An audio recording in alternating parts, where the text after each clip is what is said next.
Bonjour à toutes et à tous, bienvenue sur KTV, Kwezi FM, le 106.9 pour un temps de parole en direct à la radio et à la télévision. Nos invités ce matin, ils sont deux, on a de la chance de les avoir sur le plateau. Il s'agit du docteur Joël Melin. Docteur, bonjour. Bonjour. Et du docteur Charles Chérier qui est avec nous, c'est ça? Oui, tout à fait. Bonjour docteur. Alors, vous êtes, Joël, députée européenne pour le groupe ENL. Vous êtes là dans le cadre d'une mission santé. On va évidemment en parler. On abordera, si c'est possible, le côté politique de votre groupe et expliquer aussi aux Mahorais ce qu'est ENL. Mais on va commencer avec la santé. Vous faites la tournée des popotes entre guillemets ici sur le territoire. Le but c'est quoi? C'est de monter un rapport et d'informer le Parlement européen? Alors oui, absolument. Nous allons rester 4 grandes journées, ce qui a nécessité des emplois du temps très chargés. Et nous avons eu le grand plaisir d'être reçus, et nous allons être reçus par beaucoup de personnes qui nous ouvrent leurs portes très, très franchement et d'une manière très cordiale. Nous apprécions beaucoup. Et le but, c'est de pouvoir faire un maximum de remontées à nos amis du groupe, tout d'abord, à tous mes collègues qui sont dans des commissions de travail spécifiques. En ce qui me concerne, je suis à la commission emploi, affaires sociales, environnement et santé publique, qui donc sont parfaitement en relation avec le terrain et pas mal de données de l'île. Et je remonterai ça à tous les membres de mon groupe, que ce soit agriculture, que ce soit culture, que ce soit enseignement, que ce soit commerce international. Nous serons donc tous à l'écoute de ce que nous aurons pu. Le docteur Pierre-Charles Chérier, gynéco-obstétricien qui est avec moi, qui m'accompagne sur le versant des maternités, puisqu'il y a un vrai problème maternité. Ouais. Mayotte est quand même la première maternité de France. Et d'Europe, il paraît. Et d'Europe, peut-être, si nous arrivons aux 10 000 cette année, ce qui se profile, oui, tout à fait. Docteur Chérier, qu'est-ce que vous allez retenir de ce que vous avez pour l'instant vu? Vous n'avez pas fini encore votre tournée. Est-ce qu'il y a déjà des choses qui vous ont marqué? Alors moi, je n'ai pas la même casquette que le docteur Melin, donc moi, c'est une mission uniquement médicale. Qui s'offre à moi. Donc pour l'instant, nous avons rencontré le directeur de l'hôpital de Mamoudzou, Étienne Morel, et nous sommes allés visiter une maternité Ramadoudou, je crois. Voilà, Ramadoudou. Et alors j'ai été extrêmement surpris parce que, étant habitué de visiter de connaître les maternités parisiennes, je me suis rendu compte que la maternité que nous avons visitée est absolument exemplaire, puisqu'elle présente un plateau technique très sophistiqué avec du matériel d'excellente facture et du personnel qui est très bien. Le seul problème, c'est effectivement que dans ces maternités périphériques, nous n'avons que des sages-femmes qui remplissent les missions de la maternité et que nous n'avons ni anesthésistes ni gynéco-obstétriciens sur place, ce qui limite en fait leur autonomie. Et d'ailleurs, quand nous avons interviewé les sages-femmes, elles nous ont dit que leur travail était essentiellement un travail de prévention, c'est-à-dire qui permet de séparer les grossesses physiologiques des grossesses pathologiques, et que toutes les grossesses pathologiques étaient, elles, déviées directement sur Mamoudzou. Alors vous avez visité Ramadoudou, qui est c'est vrai, un bel établissement assez moderne, puisqu'il a été construit il n'y a pas si longtemps que ça. Oui, 10 ans. Ouais, c'est assez récent quand même. Est-ce que vous avez visité la maternité de Mamoudzou au CHM? Alors ça, c'est pour vendredi matin. D'accord. Donc là, vous risquez d'avoir une vision différente du principe de la maternité à Mayotte. Oui, sûrement, mais ça, le docteur Pierre-Charles Chérier nous fera son rapport de spécialiste. Ouais. Il est clair que nous n'avons aucune idée préconçue, que la neutralité qui est la nôtre dans ce voyage, de par notre fonction médicale, nous l'appliquons aussi à ce que nous voyons. Nous n'avons pas d'idée préconçue, nous voyons, nous écoutons le mieux possible, si l'on peut, et on va essayer de bien tout entendre, et nous verrons au fur et à mesure, effectivement, peut-être certains paradoxes et certains contrastes, sûrement. Docteur Melin, expliquez-nous, c'est quoi ENL? c'est quoi ce parti politique? À Mayotte, on le connaît pas. On sait que c'est un groupe européen, mais c'est tout ce qu'on sait. Alors, l'ENL, ce n'est pas un parti politique, Ouais. c'est un groupe constitué au Parlement européen qui nous permet d'avoir un certain nombre de députés. En l'occurrence, nous sommes une bonne quarantaine et nous sommes de 8 nationalités différentes, Ouais. ce qui nous permet d'avoir, techniquement parlant, la possibilité de travailler, non pas à égalité avec les grands groupes, mais à pouvoir travailler avec des collaborateurs, avoir accès à certains processus dont lesquels nous étions absents, qui sont les interventions lors de plénières, c'est-à-dire la photo que vous voyez. Nous pouvons intervenir autrement que par des prises de parole brèves. Nous pouvons avoir accès aux rapports. Et personnellement, je suis en charge de différents rapports assez intéressants au titre du médicament innovant, au titre des problèmes de précarité et dont on essaye de s'occuper le mieux possible. Alors politiquement parlant, ce groupe, parce qu'on ne parle pas d'un parti politique, qui regroupe donc plusieurs partis, a été fondé par Marine Le Pen. Alors on nous dit, ou quand on va un peu sur Wikipédia, c'est ce qu'on arrive à lire, on a essayé de préparer un petit peu cette émission, on nous dit, oui, il y a le Front National, et à la droite du Front National, il y a l'ENL. Est-ce que c'est l'extrême droite de l'Europe? Non, c'est tout à fait différent. C'est vraiment le groupe technique nécessaire dans toutes les assemblées. Si vous Ouais. voulez, si on veut pouvoir fonctionner dans une assemblée, quelle qu'elle soit, hein, conseil général, conseil régional, conseil départemental, conseil régional ou même l'Assemblée nationale ou le Sénat, il faut avoir des groupes constitués. Pour cela, il y a des règles, c'est ce que nous avons appliqué à l'Europe, et nous avons la possibilité, il n'y a pas plus d'extrêmes quoi que ce soit.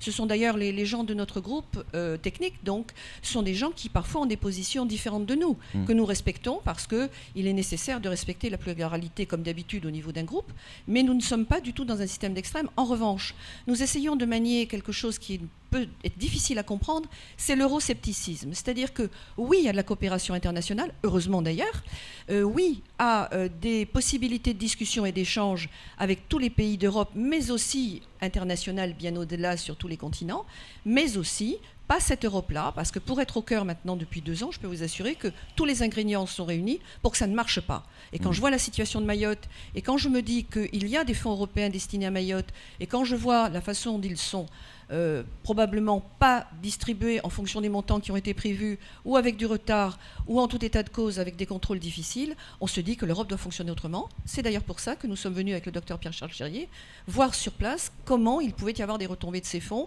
et s'il y avait des propositions à faire, c'est surtout les propositions que nous essaierons de faire. Alors, votre regard sur Mayotte en tant que femme, en tant que politique aussi, ce que vous avez vu, on associe souvent le Front National en termes de discussion, de débat, à la sécurité et l'immigration. À Mayotte, c'est un véritable problème. Alors, on sait que vous n'êtes pas ici pour faire la campagne de Marine Le Pen pour les présidentielles, mais parlons quand même un petit peu. Votre regard sur ce que vous avez vu jusqu'à maintenant, qu'est-ce que vous ressentez aujourd'hui ?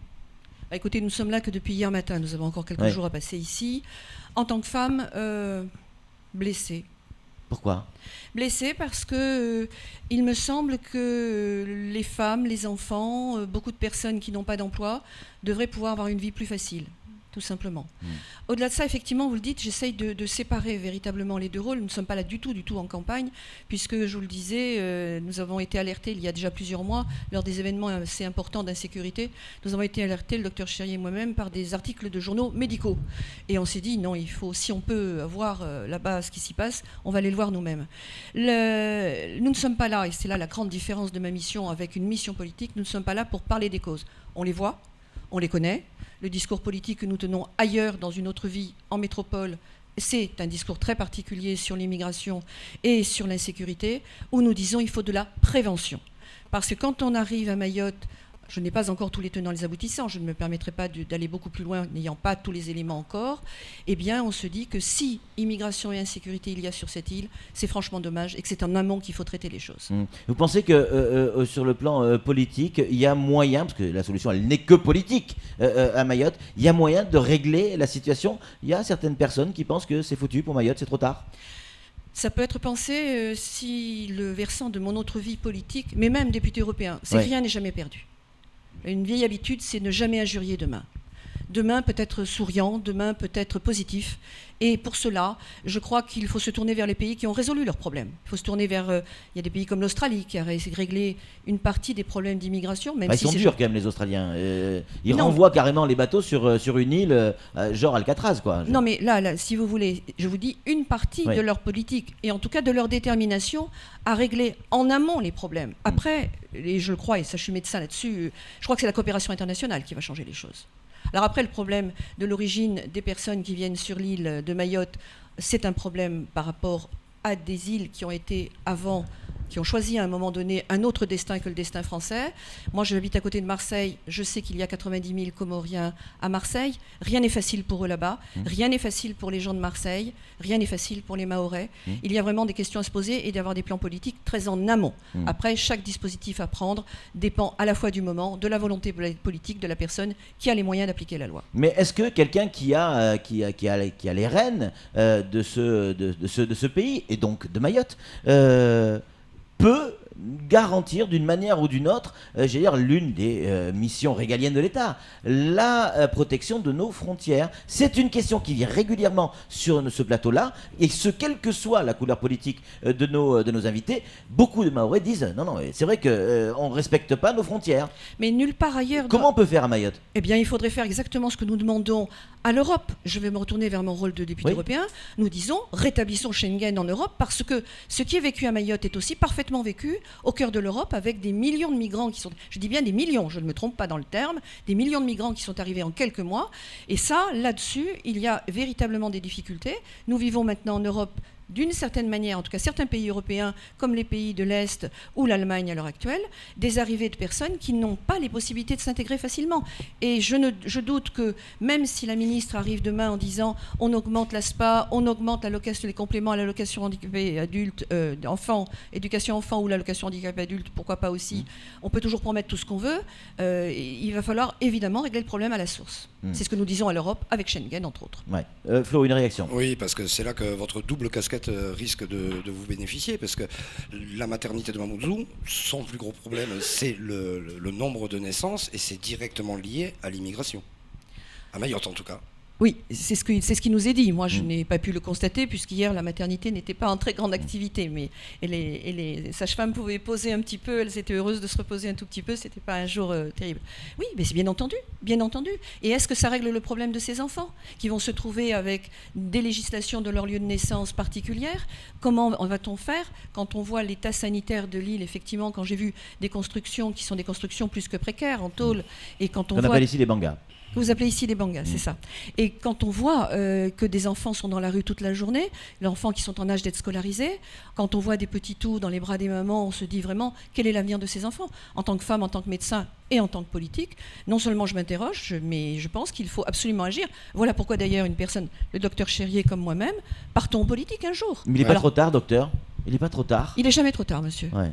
Jamais. Vous êtes sûr de ça? Le pire n'est jamais sûr. Docteur, allez-y. Le pire n'est jamais sûr, en fait. Ouais. Finalement, je crois que depuis plusieurs années, avec l'immigration qui augmente, on voit que les habitants de Mayotte, même s'ils bénéficient de certaines aides de l'État, sont en fait repoussés vers le bas, justement, par cette immigration qui leur détourne beaucoup de moyens. Ouais. Vous savez qu'on manque de gynéco-obstétrique, hein. Vous n'êtes pas sûr de repartir, docteur, hein? il a prévu les valises en conséquence. Il m'a même dit s'il faut faire un accouchement parce qu'il y a une pénurie, je suis prêt, je leur dirai que je suis prêt. Vous êtes prêt. Alors, vous avez parlé effectivement des accouchements, etc., mais il y a aussi un gros problème sanitaire. Quand on se balade dans Mamoudzou ou dans d'autres quartiers, très vite on voit des petits villages faits de bangas où tout le monde n'a pas forcément l'eau. Tout le monde n'a pas forcément l'eau. Donc imaginez les conditions sanitaires et donc de santé et qu'il peut y avoir derrière. Est-ce que là aussi les choses peuvent changer, que ce soit sur le plan médical, sanitaire ou politique? Ben, écoutez, hier nous Ça avions... va avec bien entendu. Ça va avec, bien évidemment. Hier, nous avions un rendez-vous auprès d'une chambre d'agriculture et de la pêche, où nous avons été reçus en toute neutralité, toute cordialité, comme nous sommes reçus depuis hier, où il apparaît très clairement que la nécessité d'un réseau hydraulique, d'un aménagement du territoire, de la possibilité de pouvoir pour tous les exploitants agricoles, pour les exploitants de la pêche, avoir des infrastructures de qualité où le sanitaire prime. Parce que quand on nous explique que sur tous les endroits de débarquement du poisson, il n'y a pas les conditions sanitaires, qu'il n'y a pas la possibilité d'avoir de l'eau douce suffisamment et d'avoir des saisons sèches qui posent des problèmes pour la culture et donc bloquent les possibilités de culture, que le poisson est traité entre autres à La Réunion, on se dit vraiment que c'est un tout et que toute la protection sociale découlant de l'emploi en grande partie, au-delà des aides sociales de l'État éventuellement, mais c'est quand même l'emploi qui fait la richesse d'un pays. Et les forces vives, je pense moi, à tous ces grands jeunes gens entre 20 et 40 ans, ils ont besoin de se dépenser. C'est le travail qui permet ça. Et c'est aussi une forme de dignité et c'est aussi une forme d'exister dans une société, d'être fier de sa société. C'est un tout. C'est un tout. Effectivement, le politique n'est jamais loin. Nous sommes bien d'accord. Alors justement, parlons-en. Il nous reste à peine 2 minutes, en tout cas pour cette première partie, docteur Mélin. Mélin, oui. Vous êtes, on le disait à l'instant, la présidente, ou en tout cas celle qui a fondé l'ENL, c'est Marine Le Pen. Oui. Est-ce que vous avez parlé avec elle de préparer votre venue ici à Mayotte, en discutant un petit peu avec elle, et quel regard elle porte sur Mayotte? Alors j'en ai discuté avec elle, bien entendu. Oui. Tout ce que font les députés d'un groupe tiennent au courant leur président de groupe, c'est Bien la moindre sûr. des choses. Surtout que c'est une démarche qui, à ses yeux comme aux nôtres, est tout à fait importante. Ce n'est pas rien que de dire nous allons à Mayotte, nous allons écouter, et nos collègues des différentes commissions de travail du groupe attendent le retour des observations que nous allons faire. La première chose qu'elle m'a dit, vois tous ces enfants sans parents, dis-moi bien ce qui s'y Les passe. fameux mineurs isolés? Voilà, vois bien ces enfants, dis-moi ce qui s'y passe. C'est ça qui l'obsède, mais pour elle, elle est mère, et elle m'a dit, mais vois bien ça et dis-moi ce qui s'y passe. Et qu'est-ce que vous allez lui faire remonter comme message? Bien ce que nous verrons. Alors la réalité, nous ne sommes gênés de rien. Dans ma vie, par ailleurs, je suis expert judiciaire, donc j'ai l'habitude de Mais répondre à qui des gère questions. votre organisation, vos différentes visites? Vous avez peut-être vu tout à l'heure, il y a un message du fameux petit homme qui est envoyé à Erika Barait, notre ministre de l'Outre-mer, qui dit, quand on te dit de regarder à droite, regarde à gauche, quand on dit de regarder à gauche, regarde à droite. Est-ce que vous pensez que vous allez avoir la réalité? Il y a déjà des messages qui arrivent, qui nous disent, oui, très bien, la maternité de Maramadoudou, c'est pas ça la réalité. Est-ce que vous pensez avoir le temps de voir vraiment ce qui se passe sur Mayotte? Alors, nous avons une particularité, je ne sais pas si le docteur Cherrier fonctionne comme ça, mais moi, il se trouve que j'ai une petite fonction politique locale. J'ai une petite habitude, c'est que je suis un petit peu partout quand on ne m'attend pas, à des heures assez improbables, et je regarde. Ouais. Je dis rien, je passe, je regarde. Vous observez. J'observe. Le hasard a fait qu'hier, vous aviez fait passer un article où j'ai été reconnue par plusieurs personnes dans la rue. Nous avons été abordés. Et là, en toute discrétion, certains nous ont dit certaines choses. Oui, effectivement, il y a cette visite officielle, certes, mais il y a aussi une façon de faire avec 2 yeux et 2 oreilles, et qui font que nous allons observer le mieux possible et au plus près du terrain, autant qu'on pourra, bien entendu. Le temps nous est un peu compté, malheureusement. Alors vous restez encore avec nous, c'est tout pour ce temps de parole. Vous allez vous prêter au jeu classique sur Quizit. Tous les matins, on y a droit. C'est le jeu des questions-réponses avec nos auditeurs. Pour le moment, c'est tout pour ce temps de parole. Tout de suite, la suite de nos programmes.